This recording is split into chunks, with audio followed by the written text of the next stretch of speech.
As we have selected a rather unusual title and topic for this series of instructions, perhaps it will be wise to establish a certain background relating to the author whose works we are to examine. In the first place, General Albert Pike, whose life covered the greater part of the 19th century, was one of the outstanding men of his time. His career was so broadly diversified that he brought to almost any subject with which he was concerned not only a profound theoretical scholarship, but also a wide personal experience, covering more activities than are crowded into the life of the average person. General Pike belonged to the same family as Zebulon Pike, the explorer. And he belonged to a period, an American background. And we find that his family reached America in the 17th century, and from that time on have become an essential part of our tradition. General Pike himself presents a number of interesting, remarkable facets. Perhaps one of the most unusual is his struggle for an education. He was of a considerable family, and his father was of humble means. Therefore, from the beginning, it was necessary for Pike to find his own way. He early exhibited a remarkable scholarship, and by the time he reached college years, he passed successfully every examination necessary for his entrance into Harvard. He also was one of those young men who found it necessary to work his way to an education, and he prepared as best he could for what he regarded to be an essential form of training in the unfoldment of his own instincts and desires. Finally, having attained a sufficient amount of funds to pay for the first part of his scholastic year, he made the long and difficult journey to Harvard, some say on foot, in order to conserve what means he had. Arriving there, he was informed that his scholastic standing was satisfactory in every way, but that he could not enter the college unless he could pay for both terms or 1 year's work. Being utterly unable to do so, he was forced to give up his hope, for at that time apparently there were no scholarships available as today. This was said to have been his first heartbreak, and it was not entirely compensated for when in his older years Harvard offered him an honorary degree. At that time he declined with thanks, saying that when he had come in need of an education, they could not provide it, and by the time they had so graciously offered it, he no longer stood in need of it.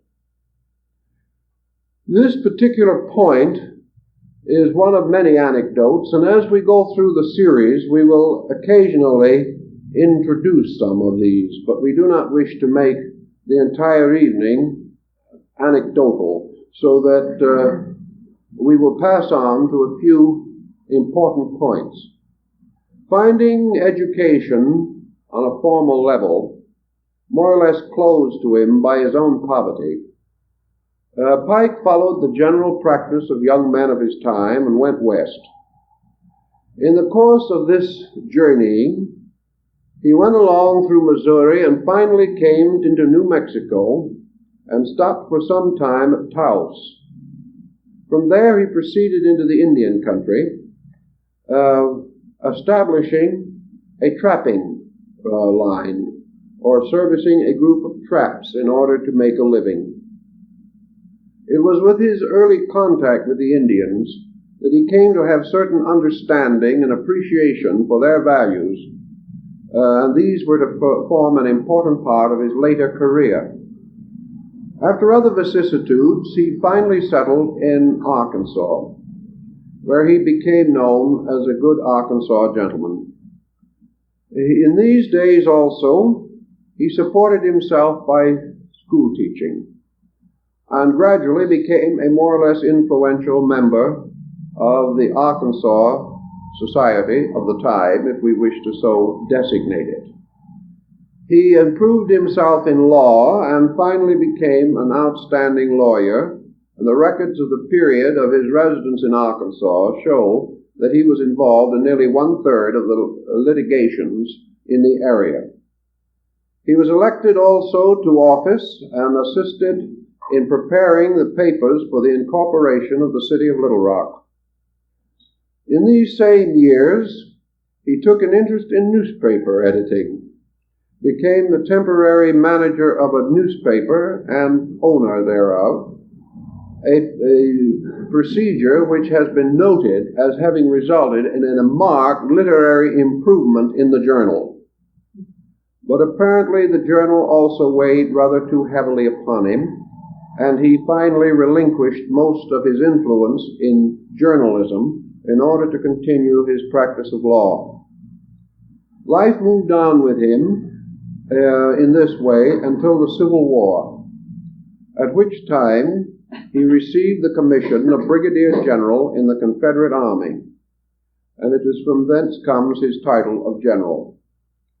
He was given command over a large group of American Indian soldiers, and this was one of the most difficult positions which he was required to fill. At that time, the Confederacy was very much afraid that the Indians would become involved in the Civil War, and that therefore every effort should be made to regulate and direct their activities in a more or less orderly manner. General Pike was given this difficult matter to handle, and he later became also involved in the great Cherokee migration, which is one of the rather unpleasant episodes in American history, one of the most terrible experiences through which the Indian ever passed. Needless to say, Pike was on the side of the Indian. In this way, his life went on, and with it a continuous process of scholarship. His home was at one time surrounded by Union soldiers while he was in the army, not there, with the intent of burning it down. But when the commanding officer saw the library and other evidences of extraordinary scholarship in the house, he placed an honor guard around it and would not permit the house to be injured in any way. With all other Confederate officers of the time, he lost his citizenship, of course. But this was personally returned to him by President Johnson, and with it, he was relieved of most of the burden from which at that time Confederate officers were suffering. After this period in his life, we begin to see the rise of his new and perhaps one of his most dynamic interests. In 1857, Albert Pike was coroneted as an honorary 33rd degree Mason of the ancient and accepted Scottish Rite of the Southern Jurisdiction. A year later, he became an active member, which was a participating member. This might sound as though the general had come up in the world quite a bit, but in the time when he received this degree, there were less than 1,000 Scottish Rite Masons in the United States. It has been said of him that he found Masonry in a log cabin and left it in a palace. Gradually, his interest in Masonry increased. Later, when he was raised to the honor of the Supreme Grand Commander or Sovereign Grand Commander of the Scottish Rite of the Southern Jurisdiction, he devoted his life almost completely to Masonic research. Gradually, his interest centered more and more in Washington, and the closing years of his life were spent there. The fact that he was raised to his highest Masonic honor exactly 100 years ago has caused Masonry throughout America and Europe to set aside a special celebration in honor of this circumstance. We may also point out that in the day of General Pike, Freemasonry, in particularly in its higher degrees, lacked most of the integration and sublimity with which modern Masonry has been enriched. Therefore, General Pike, in his great work, the Magnum Opus, which is not available to the public, rewrote completely the rituals of the Scottish Rite from the 4th to the 32nd degree, and also made very definite provisions for the 33rd and last degree. Into this work which he did, General Pike involved the total pattern of his scholarship. And these rites today are rich in philosophical values which would otherwise not be so apparent if present at all. In his scholarship, General Pike was more or less a pioneer in America, inasmuch as he extended his work into fields comparatively unexplored. He devoted a great deal of time to the mastery of the Hebrew language, and was able, therefore, to translate very large parts of the Zohar and the Talmud from the original. His manuscripts on these subjects and others are in the house of the temple. Another side of his scholarship is that he completely translated from the Latin the Roman law. This was an enormous undertaking and carried him into a very broad field of legal research.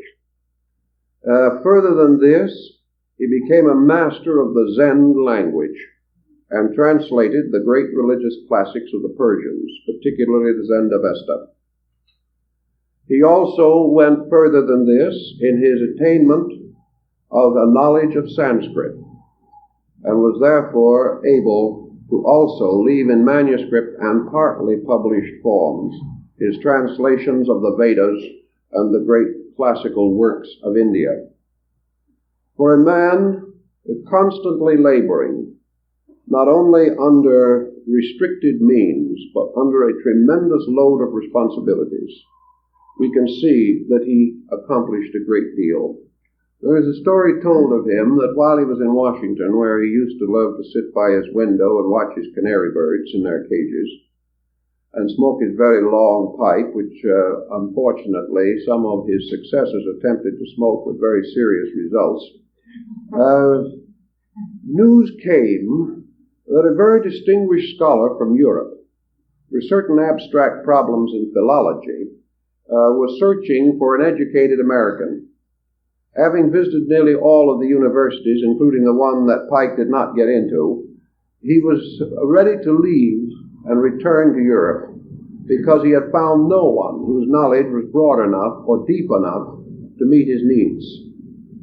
Therefore, at this time, someone suggested to him, "Have you ever gone down to Washington and talked to General Pike?"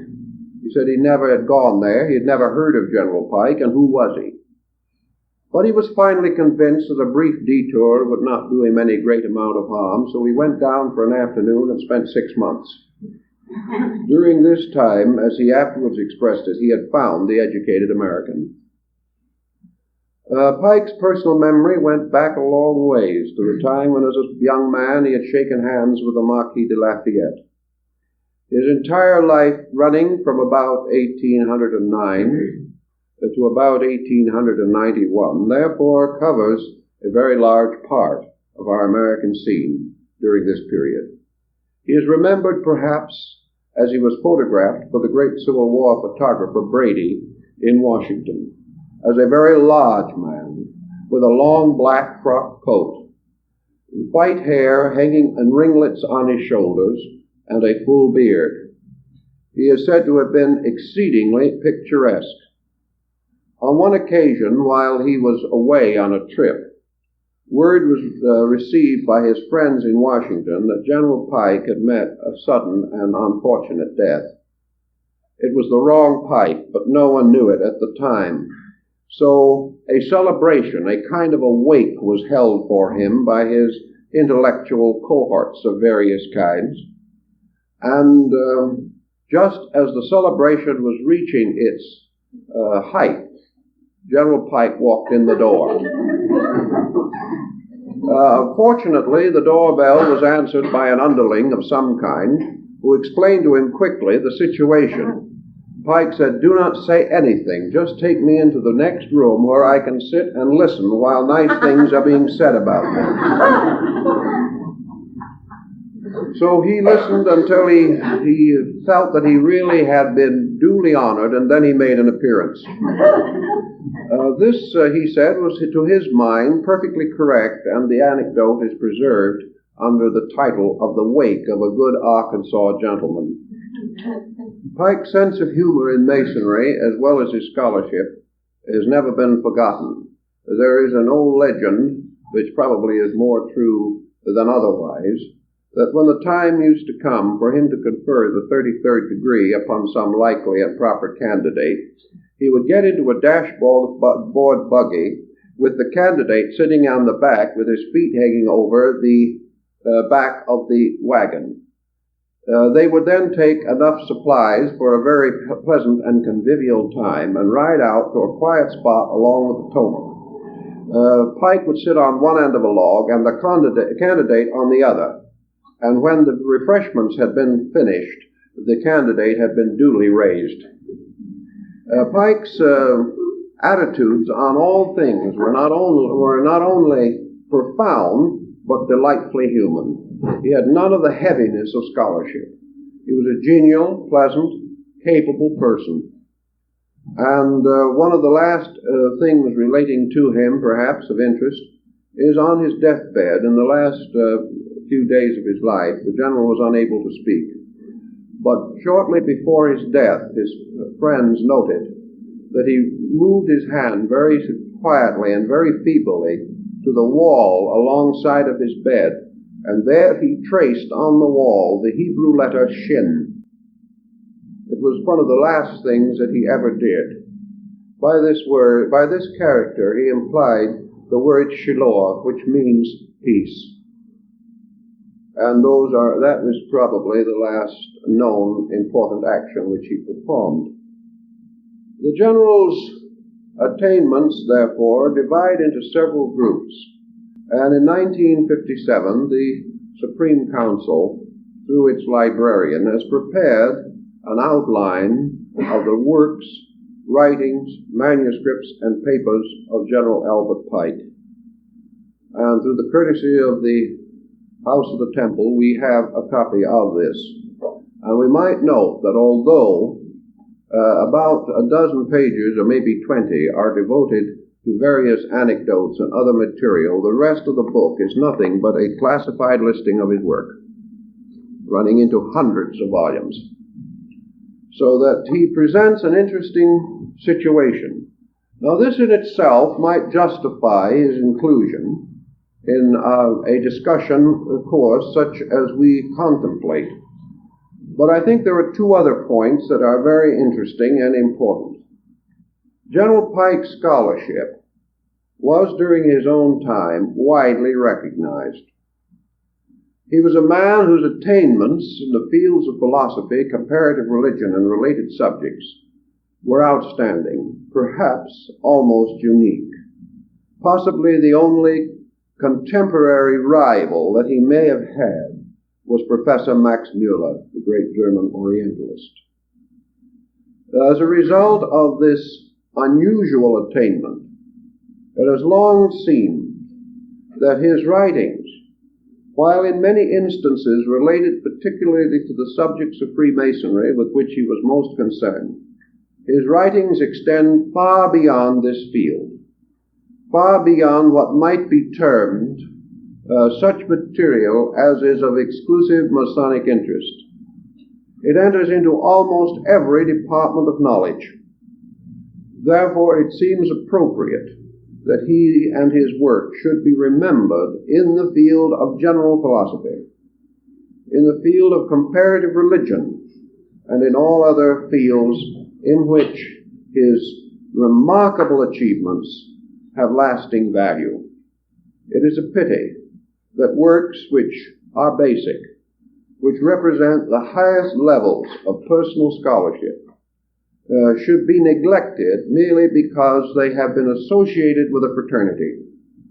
The works stand completely on their own, and as such we wish to discuss them and to a measure the philosophical attitudes and principles which General Pike not only believed and taught, but exemplified in his own conduct. So with these preambling remarks, perhaps we can go to the subject of the evening, which cuts across both Masonic and non-Masonic fields, because it certainly belongs very closely to the study of comparative religion, and as such, to the interests that we all have. Among the lesser-known writings of General Pike, in addition to his principal text, Morals and Dogma, are his lectures on Masonic symbolism, which are limited in addition to 100 copies of each work. One of these lectures, or one of these works, is devoted to the analysis of the Omkara, or the sacred name. And as it is touched upon also in Morals and Dogma, and also in another work of Pike's, the Sefer Hedibran, it seems that it might be an interesting point with which to open our general consideration of his philosophy. Naturally, Pike was convinced, as most students today are, that there were in antiquity, not only in the Western nations but also in the Eastern nations, schools of esoteric philosophy, schools which prescribed certain profound and particular disciplines for the cultivation of man's internal life. These schools were the mysteries, and they were cherished and respected and honored in India, China, Greece, Egypt, and even into the Roman Empire.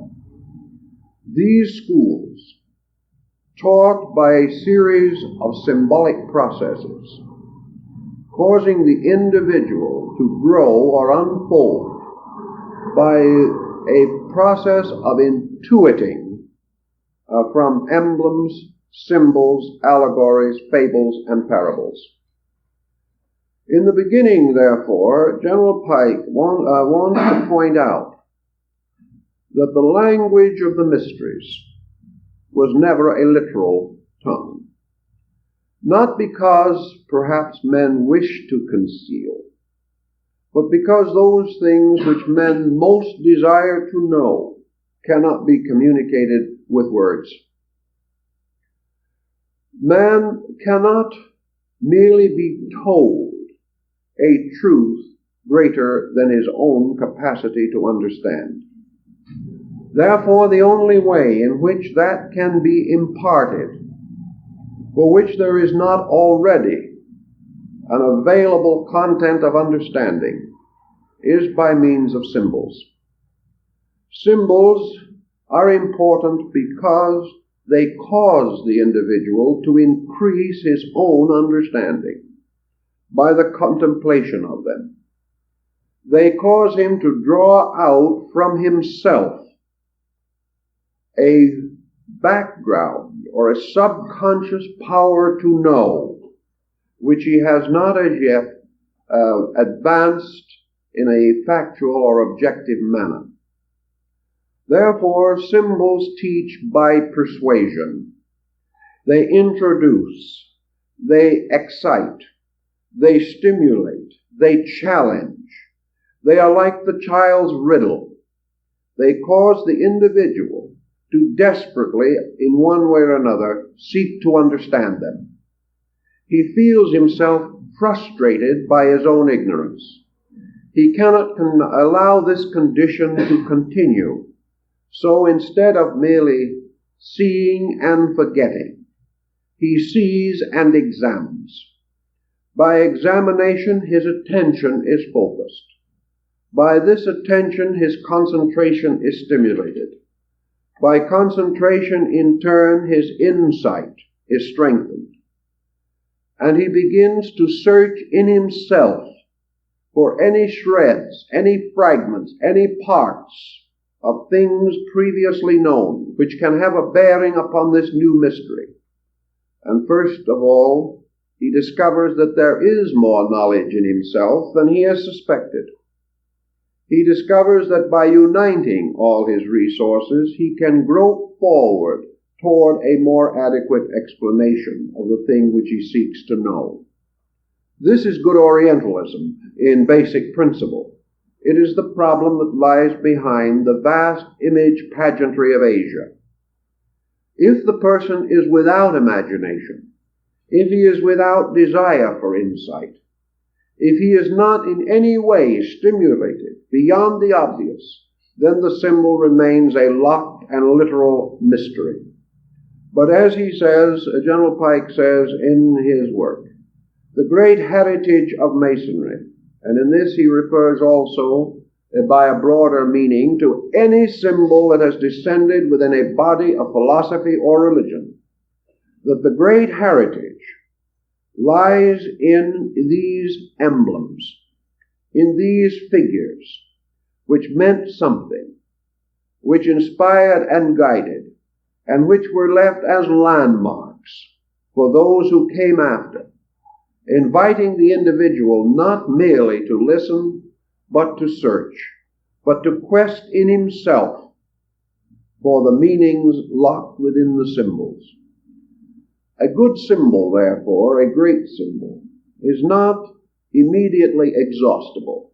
In fact, it may not be even remotely exhaustible. It is something that continues to mean more as we become capable of understanding more. Therefore, we can go back over the book of symbols, and each time we read it, or look through it, or scan it, we bring to bear upon it the latest acquirements of our own consciousness.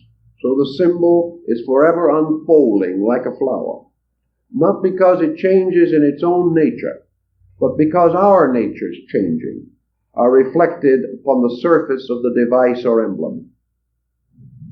This type of thinking, to a great degree, explained General Pike's revision of the rites of the Scottish degrees. He enriched their symbolism, fully aware that this symbolism had a certain censorship over itself. There would be some who would see. There would be others who would not see. There would be some who would accept one interpretation, suitable to their immediate need. Others would accept another interpretation because of greater insight of their own. But man, by the very nature of him, can never totally outgrow the symbol, because it continues to unfold as he grows, actually almost to infinity. He is always finding more in the symbol because there is more in himself. This is a key, perhaps, to a great many things. It seems to me, for example, that it is a very good key to Holy Scriptures. For we know how frequently and wonderfully these works are quoted. Each person will quote them to support his own immediate interpretation, but as he changes, the interpretations change. And in the United States alone, the Christian Bible is subject to more than 500 principal interpretations, each derived from the same text, but each revealing a different degree of insight, a different degree of personal reaction to idea and to the content behind parables, allegories, and phrases. Thus it is that the symbolical or emblematic form of instruction, based to a degree upon the ancient Egyptian hieroglyphical method, constitutes the kind of education that the word education itself implies, from educo, meaning to draw forth, or to bring out of the individual that which is in himself. This is one of the basic principles upon which Pike developed his entire wealth of symbolism, deriving it from innumerable ancient sources, bringing it together into magnificent dramatic patterns, weaving these elements into a rich tapestry for the contemplation of those so minded. Also, as those of us realize who have worked even with tapestries as such, there can be a long association with a great product of the Gobelin tapestry factories. And each time we look at the magnificent work, we see something new. And this ability to forever see something new takes us away from the prosaic, and once more, and particularly, it takes us away from the dogmatic. A symbol is not a dogma. A symbol does not say to you, thus you shall believe, or that you shall deny. A symbol does not force upon you an incomprehensible meaning, nor does it bind you to a decadent one. It is constantly new. It constantly binds you only to your immediate apperceptive power. The symbol means what it means to you now, regardless of what it meant to the ancients or may mean to the unborn future. Thus this becomes a tremendous method, a tremendous scientific procedure for the enrichment of man and the increase of his knowledge. Now, among the symbols that have had particular interest to us for a very long time has been that which deals with the sacred name of deity. And this particular symbolism, as Pike observes, is almost universally diffused. Among the most primitive peoples, there are certain taboos and restrictions upon the pronouncing of the name of God. These restrictions are to be frequently found in the early Jewish metaphysics relating to the Old Testament, where the name of deity was not permitted to be used, and wherever it occurred in the sacred scriptures, another word or another name, Adonai, was given in order that the sacred name might not be spoken. Even when the Masoretic points were added, these points were the ones taken from another word, so that still the original pronunciation of the divine name was concealed. The Egyptian myth or legend of Ishtar commanding Re, the sun deity, to reveal his secret name is another example of the same. In Africa, each native is given a secret name, and any person who is able to possess that name possesses the soul of the man. These legends go very far back. We find them among the American Indians, and we find them also in India and in China and in Japan, and the concept not only extends through Hinduism and Persian philosophy, but also descends into Buddhism and continues down to our present time. In the book of Revelation, for example, it is stated that the person who overcomes or is successful under the trials will be given a new name, or a secret name, written upon the broken halves of a stone, a white stone. The parts of the stone are then rejoined and bound together, so that no one may know the name except the one to whom it is given. In the early Egyptian rite, for example, in the cultural history of Egypt, each Egyptian was given two names. One was his milk name, which was given to him at birth, his child name. When he reached maturity, he was given a temple name, a name which was said to have been calculated for him by the priest to exemplify particularly his own deepest and most valuable attributes or qualities. It is common, of course, also that the giving up or the casting away of a name has an important meaning. In the ancient times, for instance, the idea of name had to do with a kind of identity. The individual and his name more or less, were in sympathetic spiritual relationship to each other. The name, therefore, was the person. The person, in turn, was the name. If, therefore, an individual decided to change his way of life, he might very well change his name. And this was especially true in connection with the monastic orders of Europe. Wherever a person entered priesthood, or became a monk, or a nun, they took a different name. They gave up their earth name. They gave up their mortal name, and usually took the name of a saint or some sanctified person. By this was the final, we shall say, renunciation of self.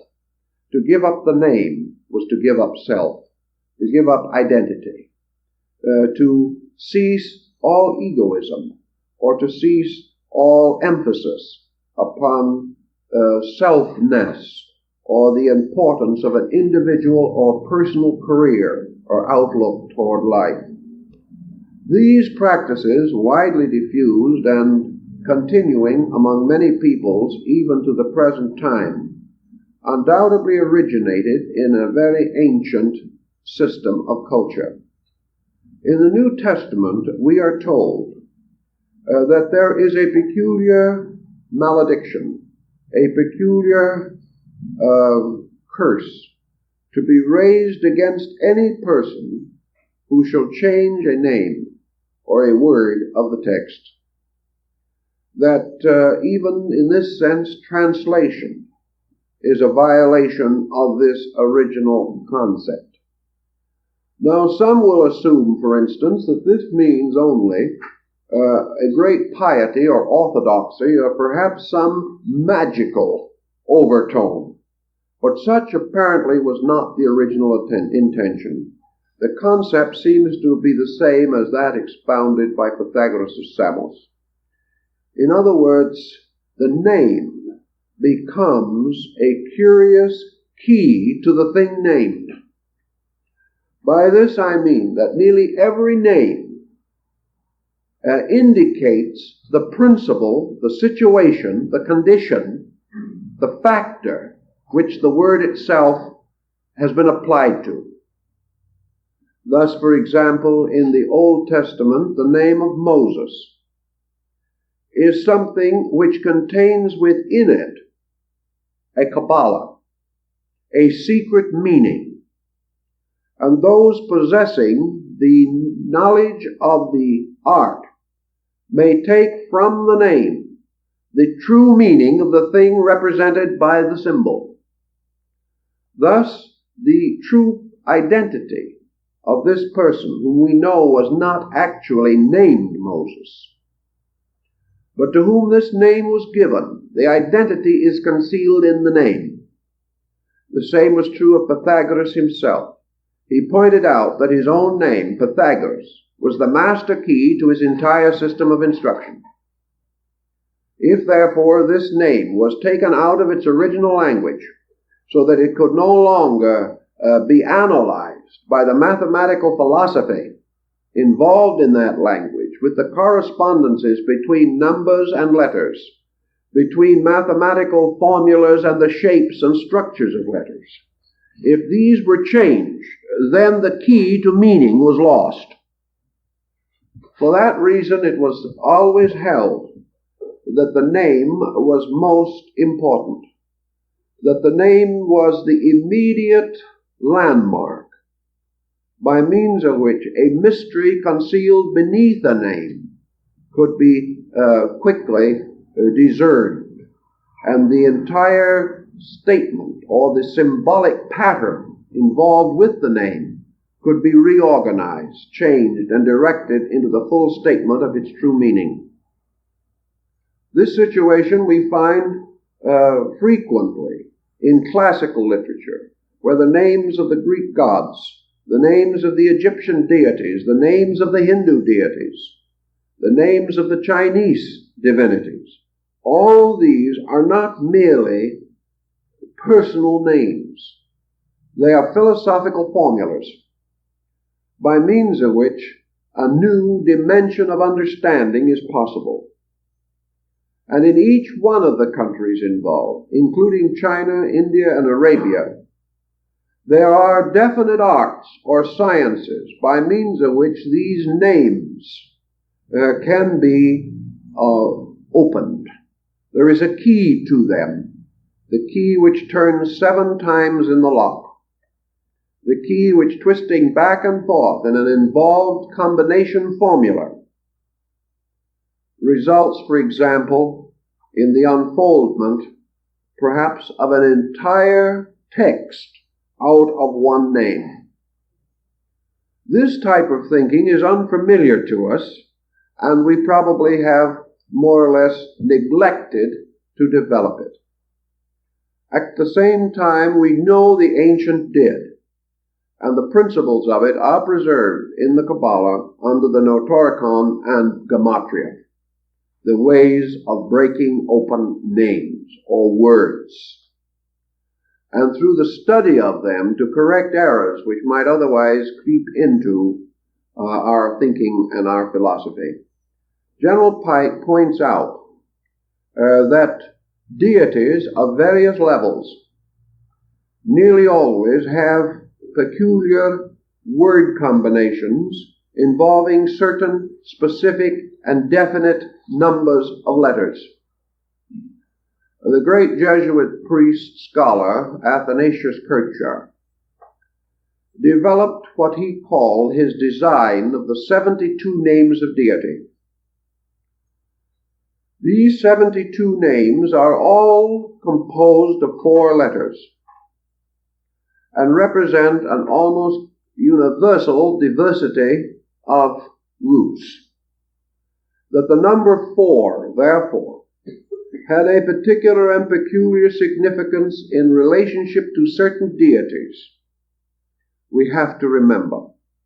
We must also remember that the number 3 is also carefully and definitely associated with another order of divinities, and the number 7 with still a different order. We also realize that Irenaeus, in his discussion of the Gnostics, points out this mysterious being, a creature devised symbolically, a kind of diagrammatic person, upon whose body the letters of the alphabet were completely distributed throughout the body. Pythagoras tells us, for example, that in the pronunciation of the word Pythagoras, it is necessary for the mind to energize a series of levels of sound, that these sounds in turn have forms, that these forms in turn are the bases of ideas, and that in the mere pronunciation of these names, such as the name of Pythagoras, a tremendous vibratory circumstance occurs within the constitution of the individual. In the Gnostic symbolism, we have the 7-rayed lion deity, the lion-headed Mithras. In the round the head of this deity are placed the 7 vowels, and the name of the deity is composed of these vowels. Now we also find, in relation to the same Gnostic mystery, in the concept of the Christos, we find the statement, I am the Alpha and the Omega, the first and the last, the beginning and the end. When in the case of the Gnosis, the central letter is added, then we find in the Gnostics their form of the Ineffable name, consisting of the vowels A, I, and O. Now this A, I, O combination, reversed, rearranged, inverted, returns in a great many ancient languages because it represents certain primary sounds. These sounds in turn having to do with the essential nature of deity. In the East Indian philosophy, we have a word that is generally translated or transliterated into the letters O-M. This word, however, in the original actually consists of 3 letters. although in the sounding and arranging of them, this has been more or less neglected.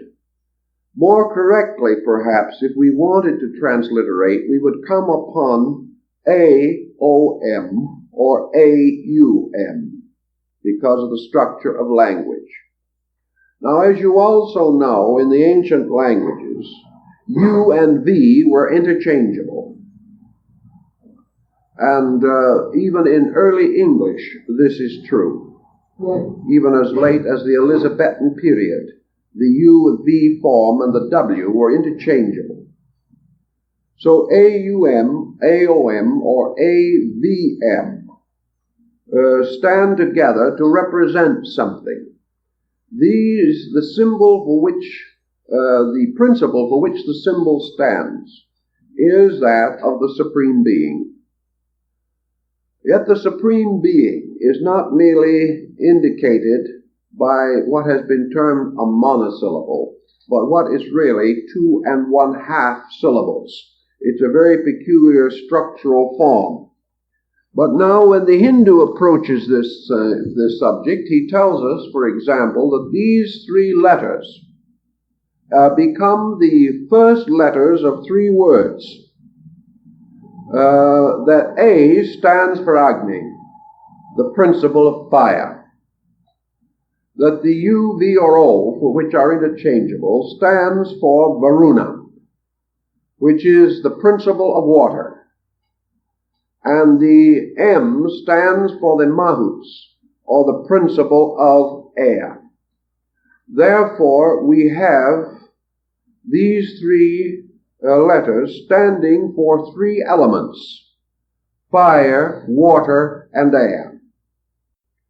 Now, for instance, in your Hermetic rites, fire is calculated or held under the name Herm, which means flame. Therefore, your deity or your great teacher, Hermes, represents the principle of fire. Now, in the same concept, for instance, we have another symbol which has occurred in your alchemical situation, and that is the deity or goddess Aphroditus or Aphrodite, the principle of water.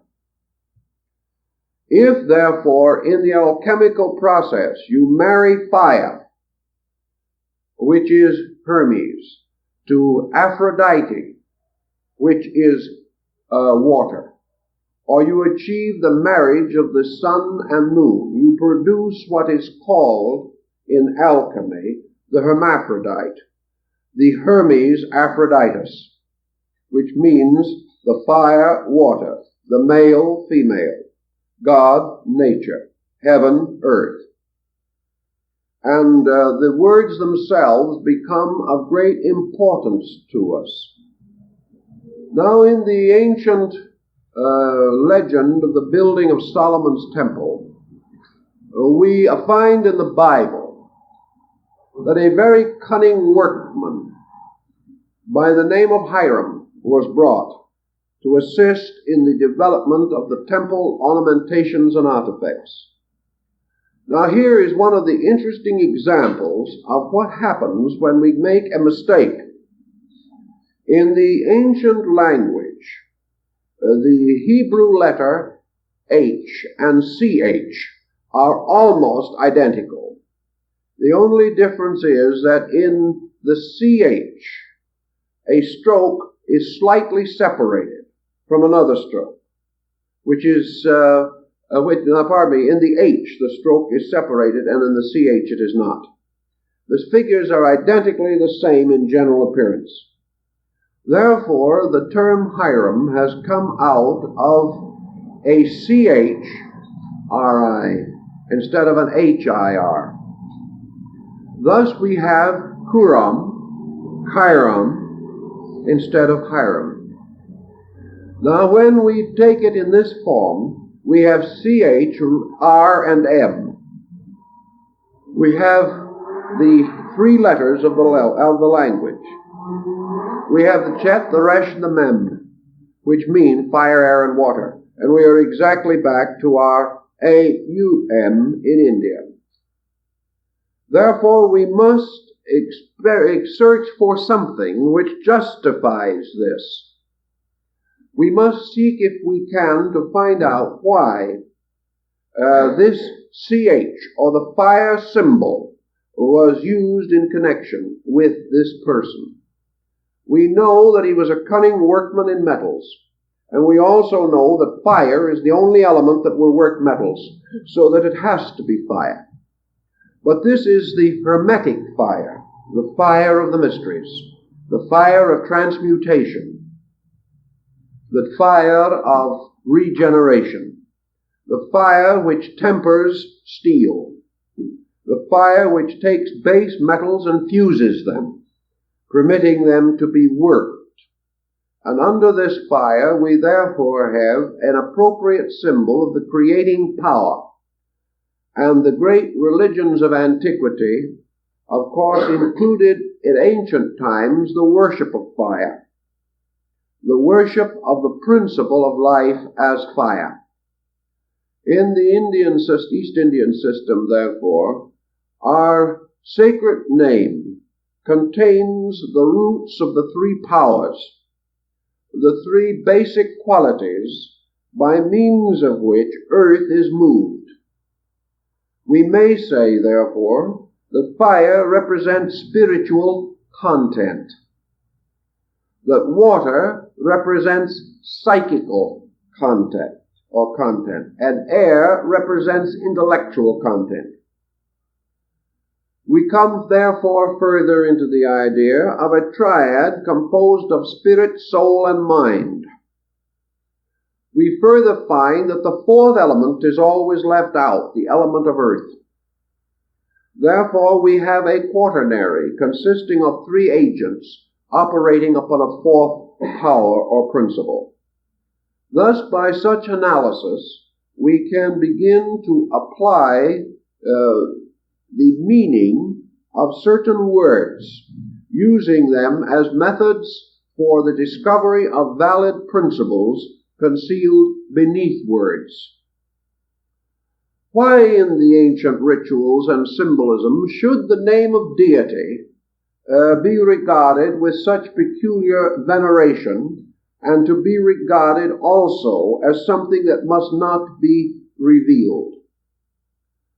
In ancient times, and in the Mithraic rites of the Persians, the name was also used in connection with the altar as a symbol of the veil. The name was the link between the deity, or the being defined, and the one defining.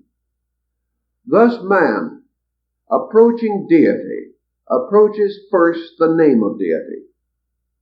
This is the sacred name composed of flames that was said to have covered the face of the Ancient of Ancients in the old Kabbalistic legends.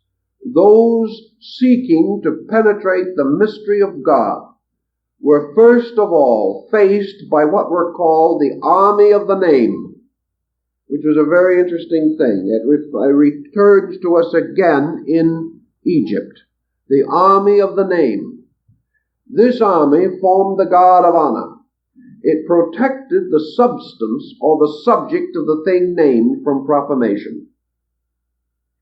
You could not escape from the facing of the name. Wherever you turned, you were confronted not with the thing itself, but with its likeness or appearance. Therefore, Paracelsus also tells us that nature is a divine writing, and that every form that we see around us is a kind of symbolic alphabet, or element of a symbolic alphabet. That all things together spell out things, and that this spelling out forms words, forms patterns, and makes available ideas. Actually, however, name now in the Hindu philosophy becomes a very important thing in itself. Actually, in the Hindu system, and also in the Persian Avestan system, in which the Hum, H-U-M, appears as a prominent factor. The name becomes both the cognizable and the knowable aspect of something in itself unknowable.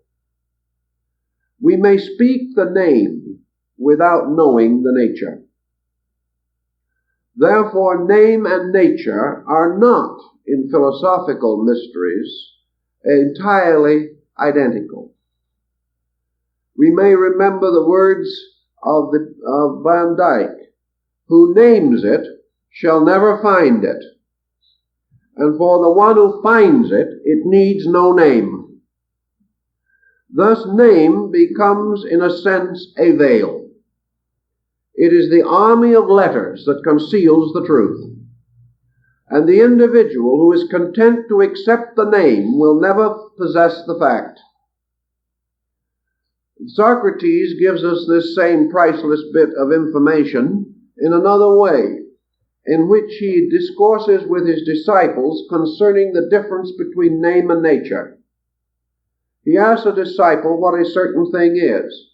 And for example, we will say that the disciple says, "Master, this is a carrot." So the master said, "Fine, that is what it is. Now what is a carrot?" "Well, a carrot, master, is a vegetable." "Well, if it's a vegetable, what kind of a vegetable is this?"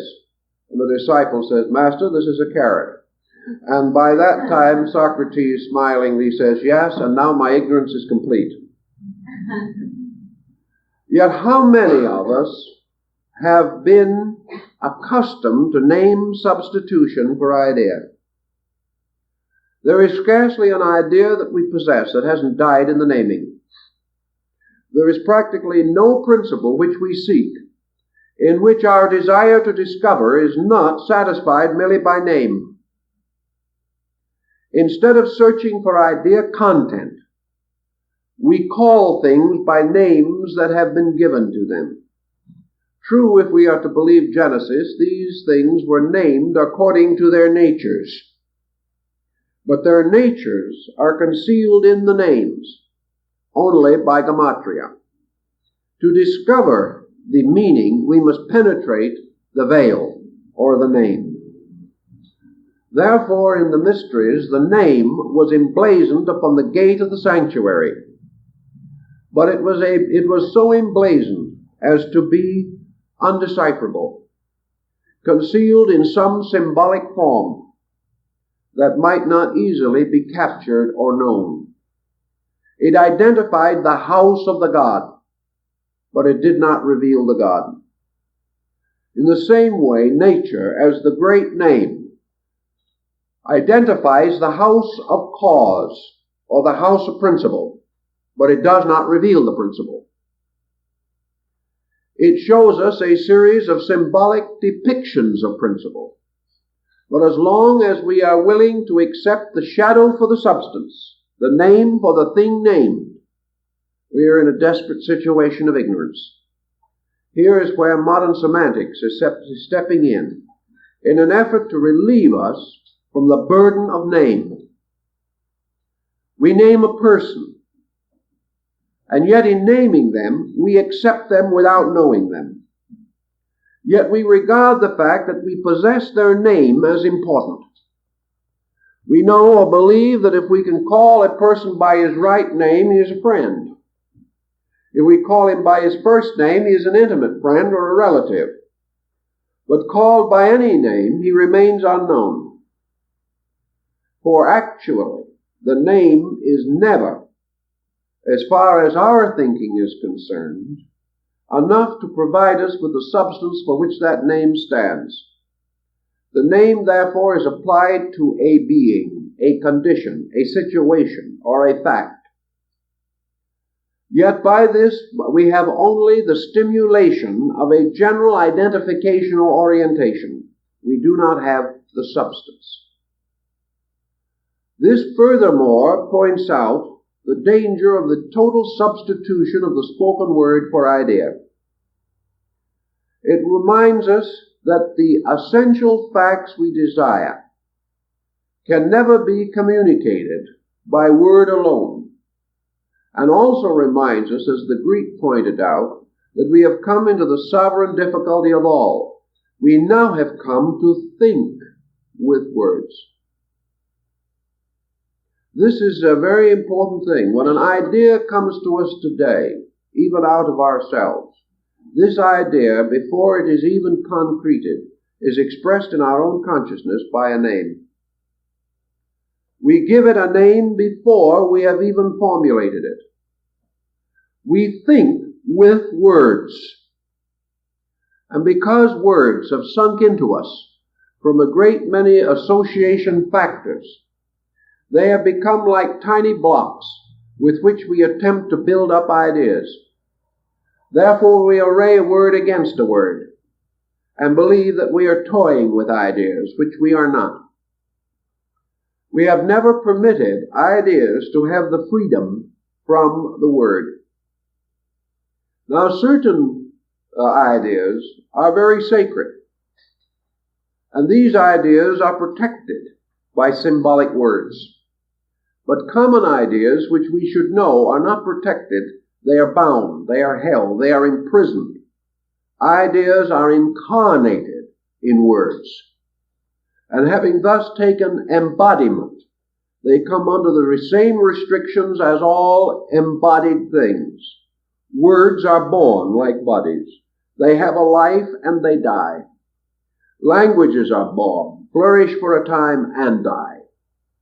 The meanings of words are born, flourish for a time and die. And in our constant growth, we are forever changing the meanings of words. Therefore, none of these meanings have essential stability. All this might sound quite a long ways from philosophy, but it really is not. It is an essential thing to be contemplated and considered.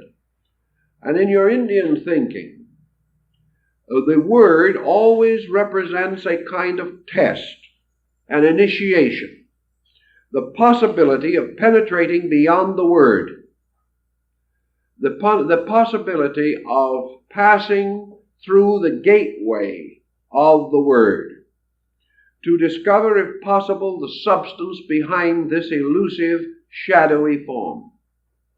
Another strange thing about words is that, like all other symbols, they are not identical in meaning to different persons. And the same word spoken by one to another will have a different meaning if spoken by that other to still another. Words, therefore, are not adequate for the transmission of idea. They merely permit us to pass and exchange and barter certain common goods. But as we go deeper into meaning, we have to find another method of communication. Dr. Breasted, the University of Chicago, pointed out that it was his opinion that when Champollion broke the Egyptian hieroglyphs, giving us, for the first time, a power to read this language, which had been locked for a long time, probably better than 1,800 years, that actually this breaking down of the barrier through the Rosetta Stone was not what had been hoped.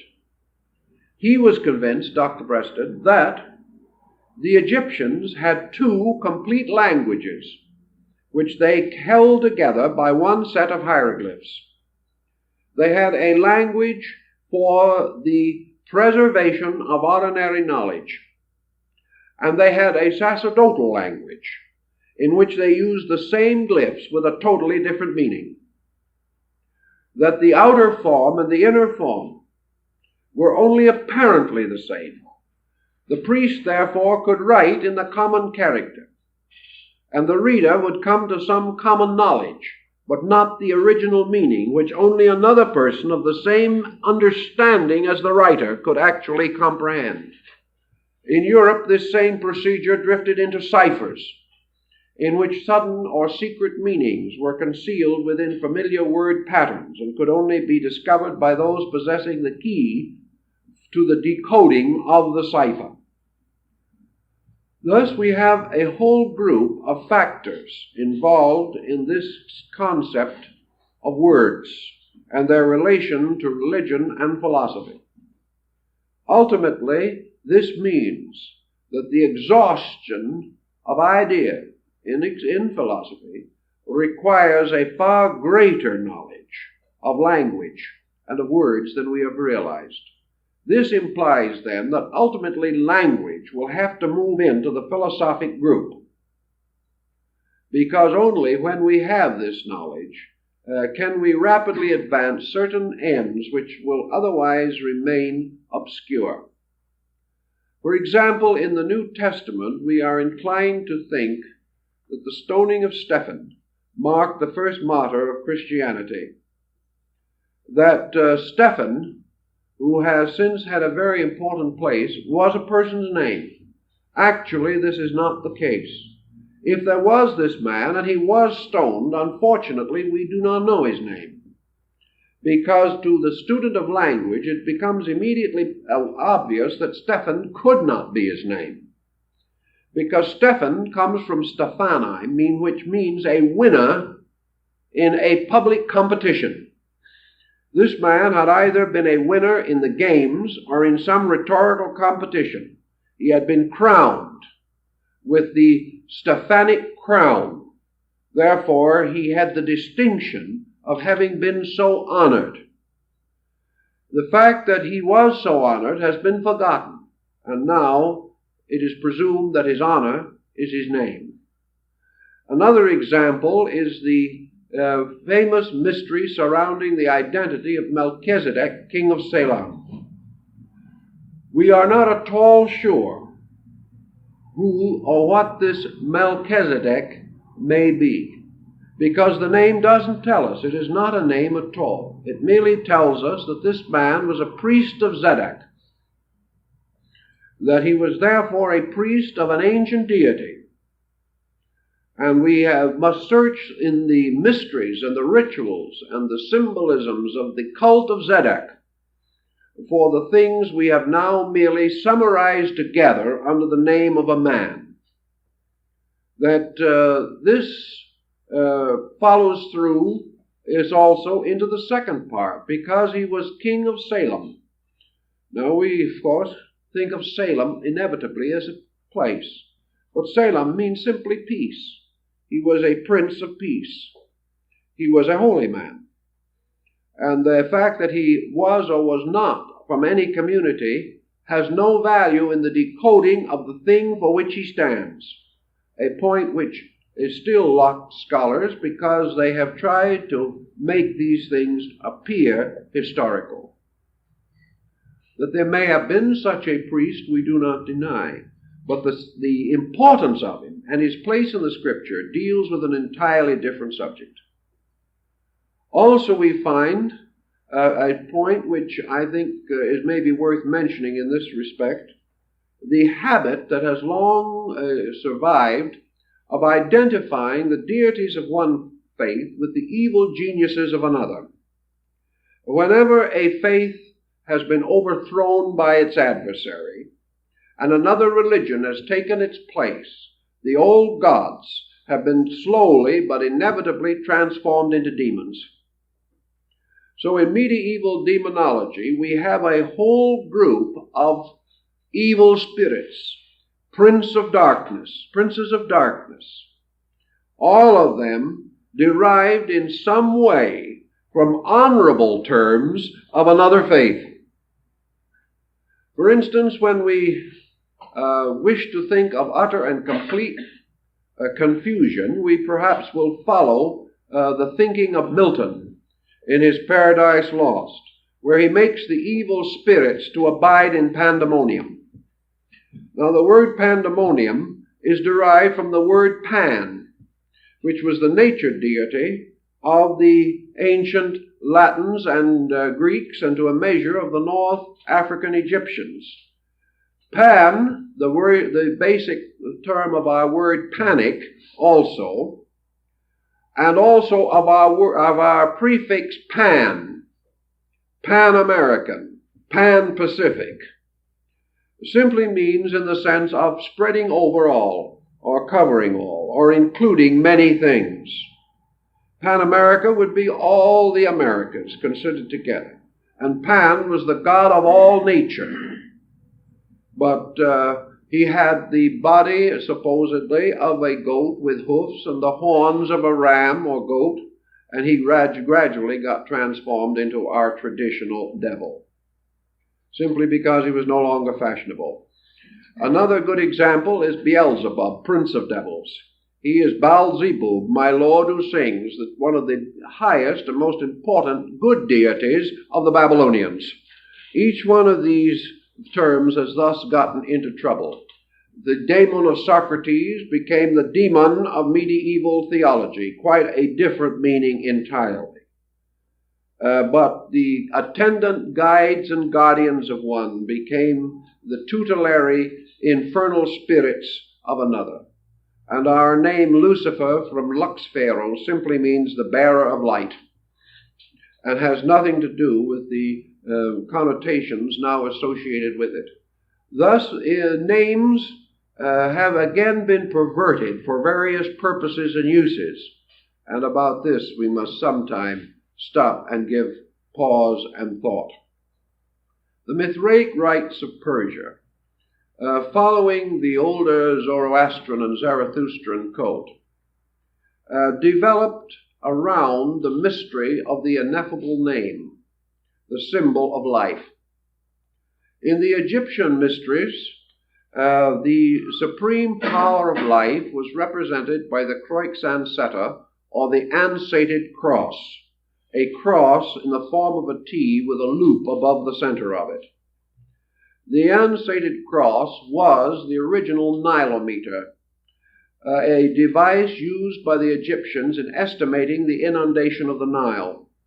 If the river failed to raise sufficiently to cause the cross to be formed by the meeting of the beams, there was not enough water to ensure the crop, and therefore there was no life, there was not salvation.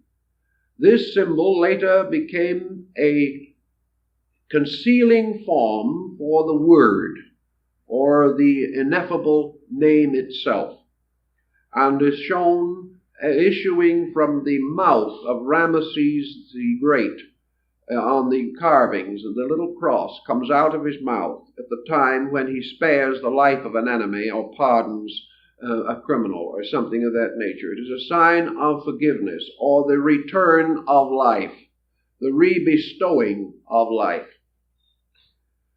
In ancient times, the life principle, as General Pike points out in his interpretations of the Zohar, the life principle was also associated with the concept of generation, which means to give life. Therefore, in the earliest symbolism, the ineffable name or power is associated also with the concept of the generative force of nature or of the universe. And in its earliest forms, we still find traces, therefore, of the old agrarian cults, and we find forms and traces of primitive phallic worship, or the worship of the principle of generation. One of the most sophisticated and highly evolved of all these great systems of thinking comes to us, of course, through the Hindu. And today we are most likely to contact the Omkara, or sacred name, in the teachings of Yoga, Vedanta, or perhaps Northern Buddhism. In these systems, the name plays a comparatively vital part because it is said to possess certain power. And the methods for the pronunciation of the name are held to be of the highest sacredness. In the great concept of the Jagat Gurus, the master presents the mystery of the name to his successor prior to the departure of the master out of this life or into permanent retreat in some place where he is no longer to contact the world. The passing of the name, the passing in this case of the mystery of the vibratory significance of the Omkara formula, is held to be the supreme indication of enlightenment. Of course, the moment you approach this in the Eastern way, you come upon a series of very interesting but confusing symbols. In the first place, from the older writings, we know that the word now known as the Ineffable was originally not regarded as in any way secret or mysterious in itself. Most of the Vedic hymns and the great prayers of the Rig Veda particularly open and close with this word. And there is no doubt that by derivation and by extension, we will find that it lies behind the use of the word Amen in connection with our own religious observances. Amen, of course, being derived directly from the Egyptian, but indirectly from Asia. Amen being the name of a deity, rather than a salutation or a statement of respect, veneration, or a closing or terminating of a sacred session. The Amen, of course, is supposed to divide sacred from profane utterances or concerns, and is to separate our common speech from any speech related to holy matters. In the use of the Omkara formula, therefore, it was not actually the word itself that was sacred. It was the use of it, what it stood for, and how the understanding of it was to be applied.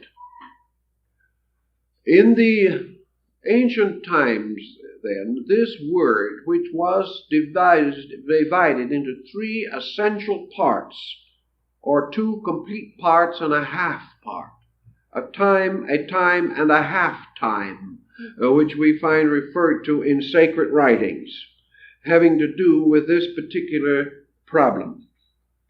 The Omkara is first of all a symbol of a total concept. And I'm going to draw from an entirely different source for just a moment, because I want to clarify a symbolism by means of reference to the Japanese system of flower arrangement. In the Ikonobo style, the formal flower arrangement formula, all of the elements of design are reduced to three.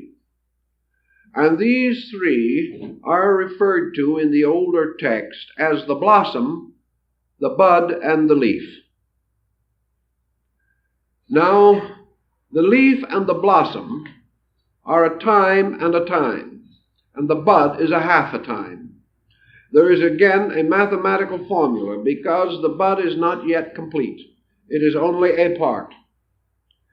Through the combination of these three factors, the leaf, the blossom, and the bud, an infinite diversity of symbolic arrangements can be produced, each of these arrangements testifying to a total fact, a total or complete experience, or a reality. When the Ikonobo master has completed his basic flower arrangement, he will probably not any longer leave merely these three. He will extend them as the Pythagoras extended the principal points of the tetractys, which are the 3 points of the upper part of the pyramid of 10 dots. These 3 are the roots. And in the Ikonobo system, again we have the 3 and the 7 making 10. For the master of the flower arrangement, having prepared or placed his 3 elements, will then involve these elements with 7 secondary combinations. These 7 combinations apparently obscuring the 3 or hiding them. A reminder that in ancient times it was assumed that there were actually 7 vowels but in the development of the science of the sacred name, only 3 of those vowels are ever used. The others are not used, relating as they do to a less sacred matter. And in the ancient Hebrew language, there were only 3 vowels and 7 consonants, which is said to be the reason why our ancient Hebrew friends early developed the tendency to talk with their hands, there being not enough letters or words available to them.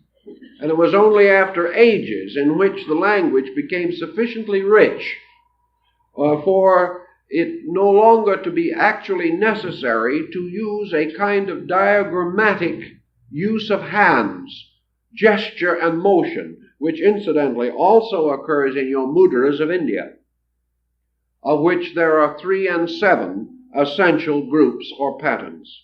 Now, when your flower arrangement is complete and you contemplate it, you then begin the process of the gradual acceptance of a supreme mathematical formula, a formula that moves through everything, a formula which, according to both Hinduism and Buddhism, has been stamped upon the whole face of the universe.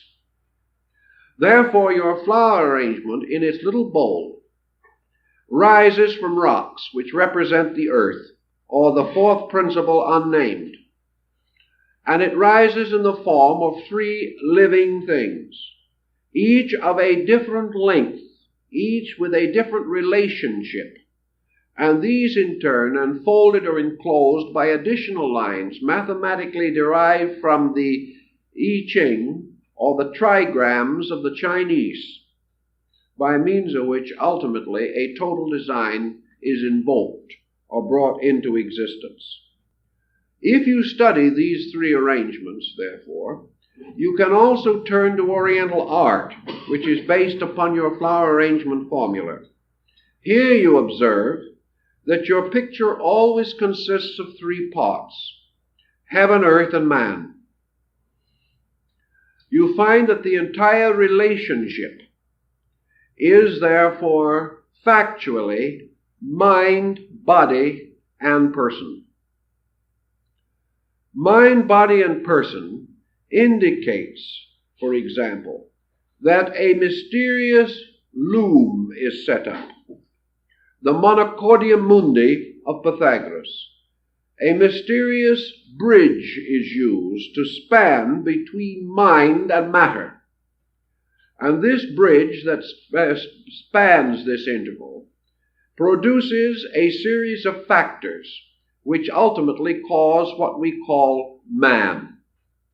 Therefore, heaven is the flower, or mind is the flower. Body is the leaf, because it does not bear fruit. And the bud is man, who is the potential God, and from whose growth must ultimately unfold the entire mystery. In the Buddhist lotus, which is often used in the same symbolism, the lotus becomes the living symbol of the ineffable word. It becomes so because its roots are in the earth. Its stem passes up through the element of water. Its surface and its blossom break forth into air. And its face is turned upward and nourished forever by the light of the fire of the sun. Therefore it ascends through the elements or qualities, and in so doing tells us the essential pattern of life. In Oriental art also, every pattern must in some way be triangulated. There must be in every perfect design the essential symbols involved in the great concept of the word. For all these things are pictures of a kind of word. Thus you will find some very simple and conventional design. You will find a mountain on a painting. You will find a representation of a mountain. And at the foot of the mountain, forests, and in the midst of the forests a stream flowing, and by the side of the bank of the stream an old man fishing. There is a complete statement of the Omkara, or the sacred word. The mountains, the sky, the great distances represent heaven. The water and the earth below and the forests represent the element of earth. And always between them, in some relation, is placed man, either fishing in the waters of life, or contemplating, or in some way taking his sustenance from nature, but separated from it. Sometimes this old man may be riding a horse, or a buffalo, or some creature, to indicate again that man rides upon his body, which is another fact, and by his body is bound to the element of earth below. You will also sometimes see a rather interesting thing, and that is an old gentleman riding upon some kind of a creature and bearing in his hand a scepter, or a long pole surmounted by a tassel of some kind. The scepter, if you examine it in the Chinese art, is always composed of clouds. The cloud scepter. Therefore, here we have again the triangle. The oxen, the man, and the cloud scepter. Heaven, the scepter. Earth, the ox. Man riding between. Always the return of this triangulation. Now, apart from the symbolism, either in flower arrangement or in art, statuary, or in architecture, where it frequently and almost inevitably occurs, like the triple dome of the Temple of Heaven in Peking, or in the triple-headed Brahma in the Trimuta Cave in the harbor of Bombay. Always this triangulation means something. It means the intimate experience of the relationship of all that exists. Now, how is this sacred monosyllable therefore to be pronounced? And according to the great northern system, which has to do with the turning of the wheel of the law, the great Dhamma chakra, the word is spoken not by sound, not by lip, not in any of these words or in these ways. It is spoken by a process of internal visualization. Actually, the thundering of names, either before the temple or on the street, cannot produce the solution to the mystery. The thing must be spoken out of an experience of some nature. It must be derived, as the mudra posture is also an unspoken language. But the mudra is not merely a means of conveying. The mudra is a means of experiencing within the self by controlling and directing motion. It is all much more subtle than we might at first imagine. So let us see now what we have here in our pattern of either the flower arrangement or the painting or the three letters, which can be placed side by side or one above the other. If we place them one above the other or in a hieroglyphical pattern attempting a totality, let's see what the three letters stand for. If the three letters do begin with the principle of Agni, pass from Agni to Varuna, and from Varuna to the Mahats, what are they actually telling us? They are telling us that illumination, or the total spiritual experience of man, is dependent upon the interrelationship of three factors. The first of these factors, the fire principle, is man's own consciousness. The second of these factors, in this case the air principle, has to do with environment. Air is the frame, in the Zen philosophy, the frame upon the great picture of all things. In other words, air is associated in philosophy with the concept of the not-self. Air is a mutable factor, invisible in its own nature, and made visible only when it moves things. If you were in a vacuum and air struck you, you would not be aware of its existence, but you might know there was wind if you saw a tree in the distance moving. Therefore, air itself is invisible, but is a cause of motion. Air, then, represents the total concept of illusion, the not-self, phenomenon, fire of noumenon. These two are heaven and earth. Heaven being the transcendent self, earth being the transitory not-self. Now, between these two stands man, symbolized by Pythagoras and all other teachers of importance by the number 5. The number 5, the pentagram, or the 5-pointed star, in esoteric philosophy corresponds to the 5 sensory powers of man, which form, so to say, the bridge between heaven and earth.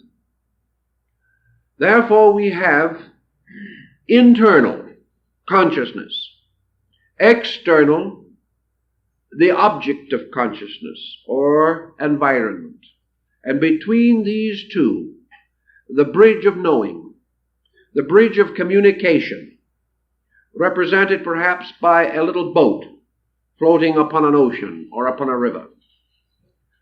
Thus we have the thing cognizing, the thing to be cognized, and the instrument of cognition. If the instrument of cognition is destroyed in man, man no longer cognizes. If he loses his sight, he is no longer able to see, even though in consciousness he may possess the power to see. The instrument or the media, therefore, is essential to the existence of the function or the process of a thing happening. But Indian philosophy is not concerned only with this, but with an important development of this theme. So let us say, for the moment, that we now have the blossom, consciousness, the leaf, the object of consciousness, the bud, the unfolding means of consciousness, representing again the A, the U, and the M, because the U was anciently a hook and represented a binder, something that connects two separate things together. And as the hook, or the cant hook, it is a symbol of man as the binder between two things. If, therefore, we begin the contemplation of yoga or Vedanta, what happens? You have often heard the expression that the individual, on a certain occasion, being greatly concerned in something or with something, lost himself in his work. You may have used the term with some frequency on one occasion. A man says, I am lost in reverie. I am lost in contemplation. What he is telling you is, I am is lost. That is what he is actually telling you. He is telling you, for example, that under the condition of an intensity, his entire energy quotient is directed away from himself and towards something, or is immersed in something. The nagging parent, complaining constantly over the difficulties of the occasion, suddenly hears the cry of a sick child. Instantly the problem vanishes. The nagging vanishes. The self-equation vanishes. And the individual becomes lost in the significance of that cry. We go to the motion picture. We sit in a seat, some distance from the stage, with bobbing heads in front of us. Or we are looking upon a shadow cast upon a screen.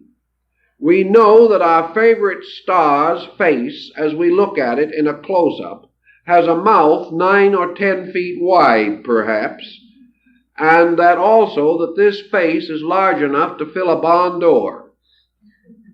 We realize that the whole thing is projected by a piece of machinery, that there is no one there except a sound device and a shadow. And yet, after 5 minutes, how many of you are aware of that? In the very few seconds, you become lost in the theme, if the picture is worth seeing. If you are aware of the details, you should get up and leave. The picture is not for you. And nowadays, people frequently do that. But in a very brief time, all of the peculiar stenographic shortcuts of theatrical production are forgotten. You find it perfectly possible to make a transition of years in a few seconds. You find people moving in and out of rooms without the common courtesy of opening doors. It doesn't bother you in the slightest. You have accepted. And while you are watching the picture, what has happened to you? Where are you? You have attained merely the position or condition of the perceiver. You are not aware that you are the perceiver. You are not aware that you exist. You are simply an area of cognition. If the picture is any good, you may forget even for a moment some aches and pains that have annoyed you. You forget the fact that taxes are due. You forget the fact you have just had a religious argument with a friend. These things cease. Why? Because you, as a center of personal integration, you have ceased. You will come back the moment the scene changes, or the picture ends, or the commercials begin. But even on the little screen of a television set, you can still, to a measure, attain the same illusion. You become identified with object and lose identity of subject. Now, actually, this is the phenomenon upon which the complete concept of samadhi has been developed in Eastern thinking.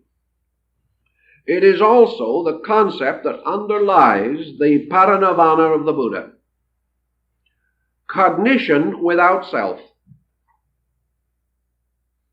In other words, the pronunciation or the envisioning of the power of the sacred name, and it is frequently represented on a mandala by a design or by a formula of letters, as in the case of certain of the Japanese sects, particularly Nichiren. In the Nichirenshu, the entire formula of salvation is an elaborate, fantastic design of letters, through the contemplation of which the individual attains illumination. What is the illumination then? The illumination is cognition without self. It is the complete disassociation of the individual with his own center of awareness. This presents the great problem. This is why, in the Indian concept, it is usual to place the Omkara, or the sacred monosyllable, or the mysterious character which is composed of parts but appears to be one, within a radiant aureole of some kind, rays pouring from it. Sometimes it is placed in the face of the sun. Sometimes it is placed in a cup consisting of the union of the sun and moon, and as particularly relating to the 1,000-petal chakra in the brain.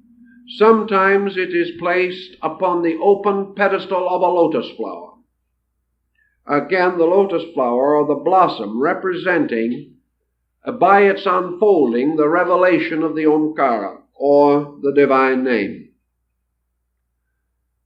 man seeking for the experience of the name must therefore attempt to define the nature of that consciousness by which he perceives, and with which at the same time he is without perception of his own existence. Now, this is a very fine point, yet while it is almost incapable of definition, it is commonly and daily experienced by nearly everyone.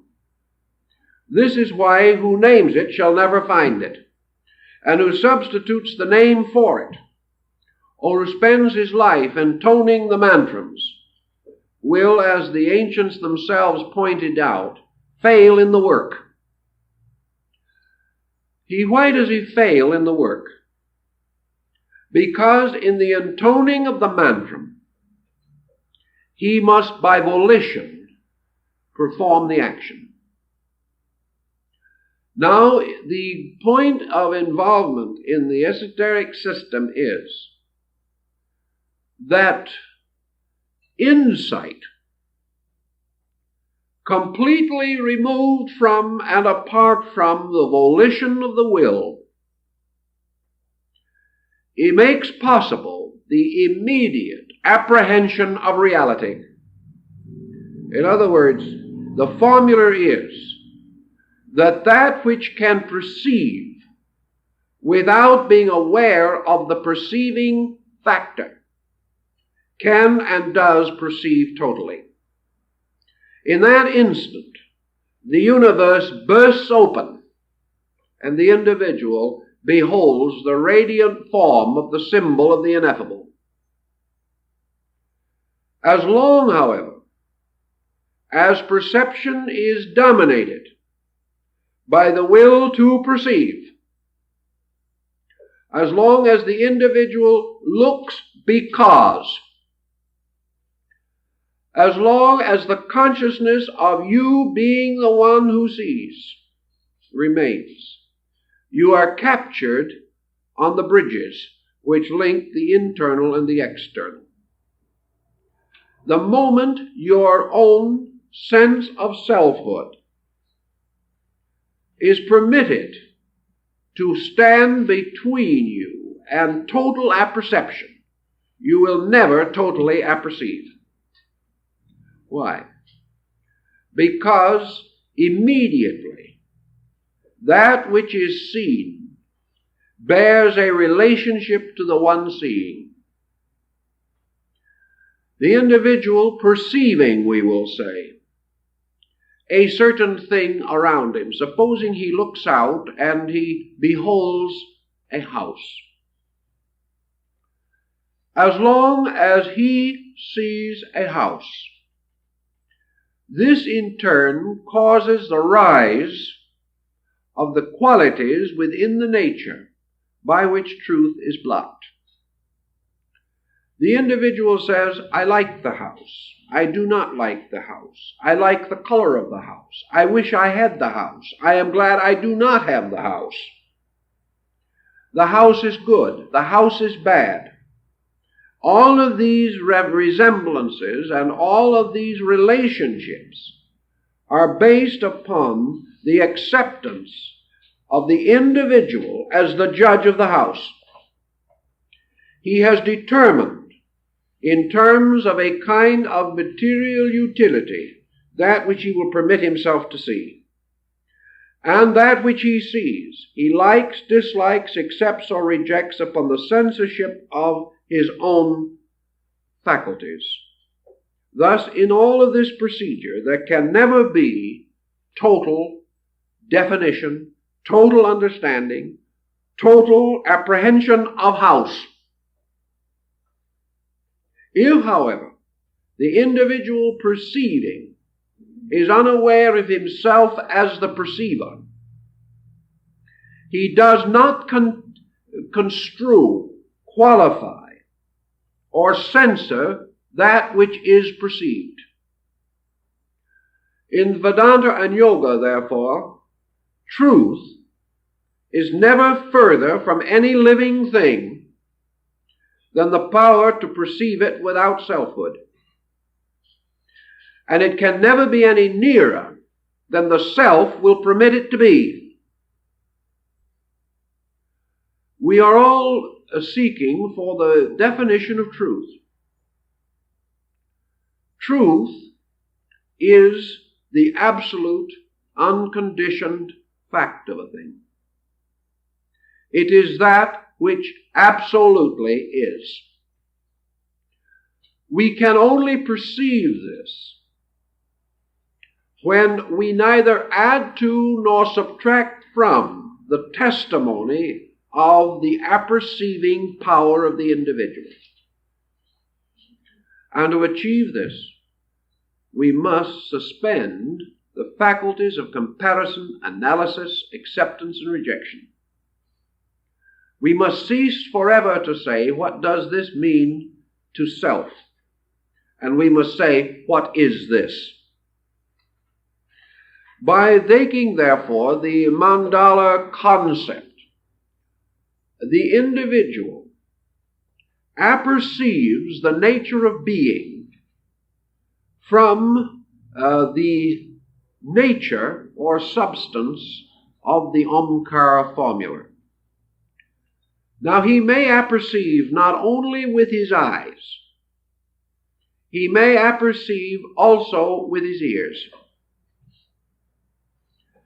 It is therefore absolutely necessary to disentangle the sense of hearing from the censorship of self-interest. The individual who hears only to interpret will never hear the voice of the silence. The individual who allows his ears to serve only as a channel between externals and his own ego will never hear more than the ego will permit. But the total absorption of the perceiving power in that which is experienced in hearing is the secret of the sacred mantra. And of course, here again, we are not dealing with something weirdly abstract and unbelievable, but something that you yourself can see, even if you cannot participate in it, by going to a great philharmonic concert or attending a great piece of symphonic music. You will find the audience divisible into a large number of specialized groups. Way up in the less expensive seats, the young students with the score, watching every note and studying every part of the performance. The individual who really was there by accident and wishes he was elsewhere, who will fidget throughout the entire performance and feel that every composition is too long. The individual who appreciates, who says to himself, I know music, therefore this is good. It is the way I feel it should be. The conductor is great. Or here is a version or a rendition with which I am not familiar. I doubt it. I am not willing to accept it as truly great because I have not already decided that it was great. Then you find the individual who is the true musician. And he is the individual completely lost in the music. He no longer knows that he exists. He has discovered a universe of sound, a total area like a great mandala, a tremendous symphonic pattern of acceptances. The music exists, he does not. And he awakens from this piece of music with a start, seeming to come back again into a world of conditioned existence.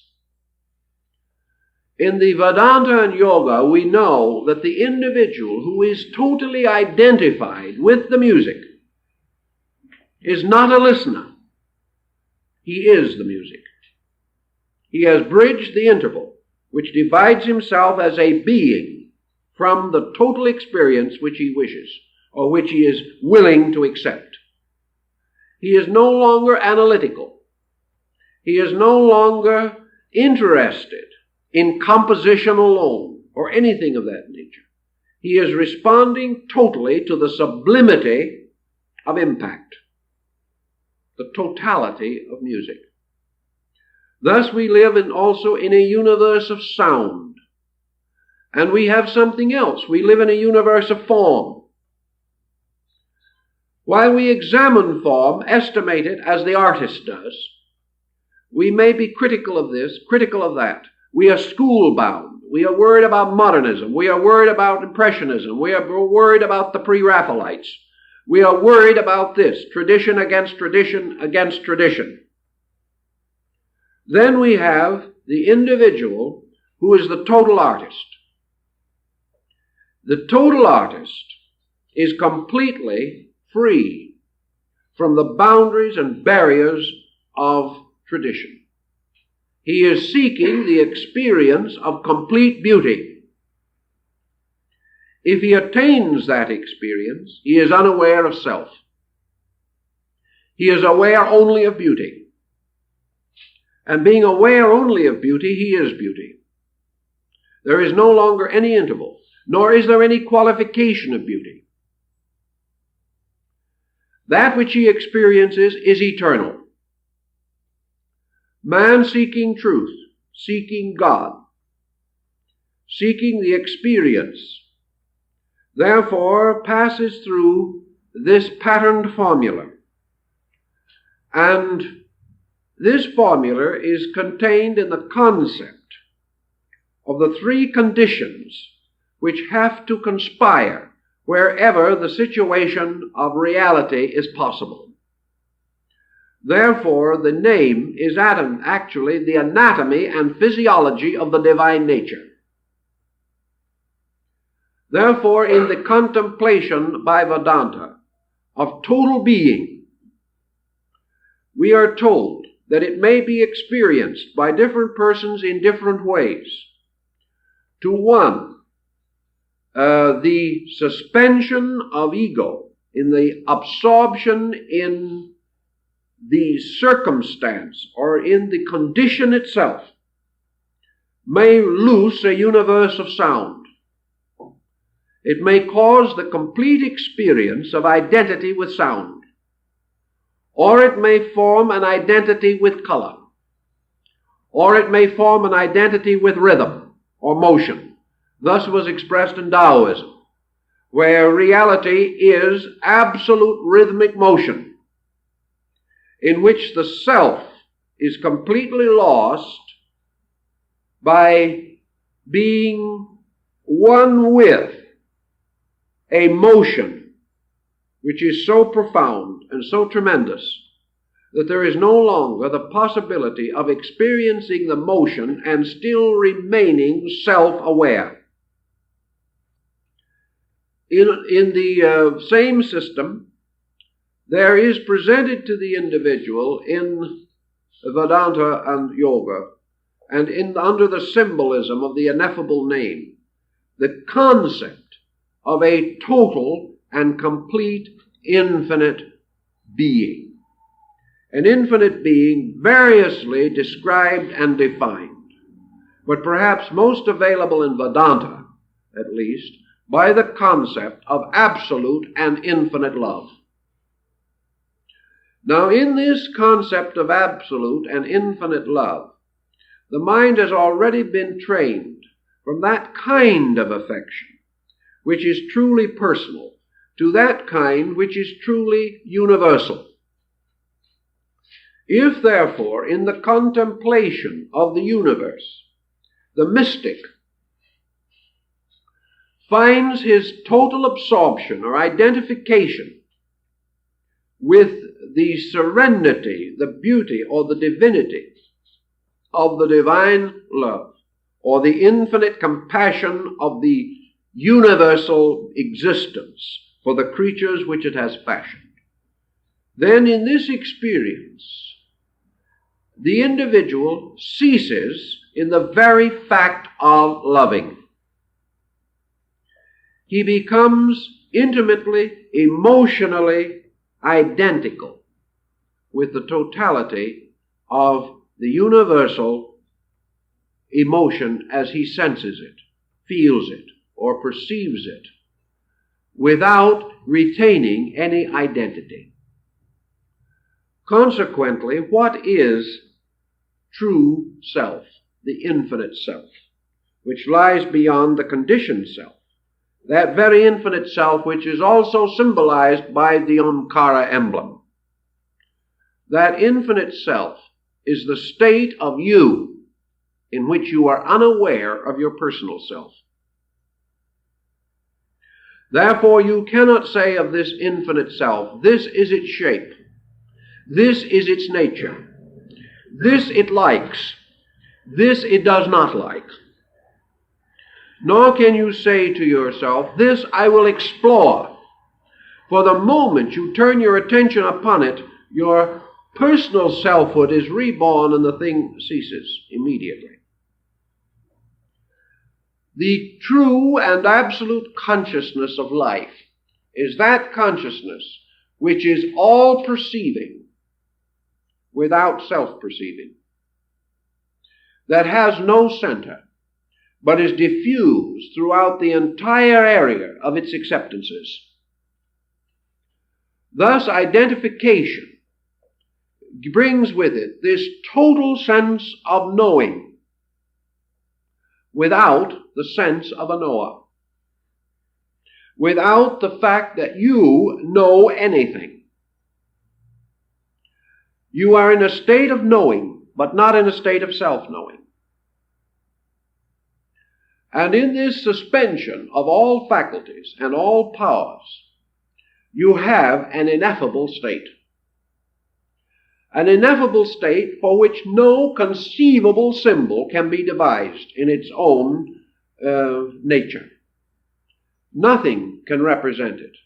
Perhaps the nearest thing to it would be light itself.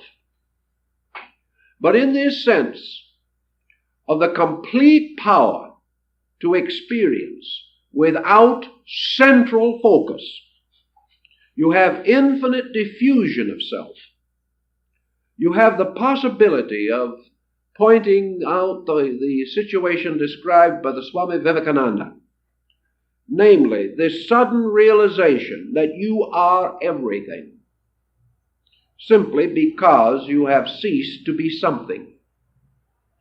Man must be something or everything. To be something is earth. To be everything is heaven. To be growing from something to everything is to be man. And this unfolding is represented by the bud. Therefore, in the ancient symbol, the A signifies the everything. The M signifies the something. The U is man, you, yourself. The U, the hook, the thing by means of which everything and something are in eternal relationship to each other. Therefore, within each individual is the infinite capacity to attain to everything by the absorption of self in the contemplation of existence.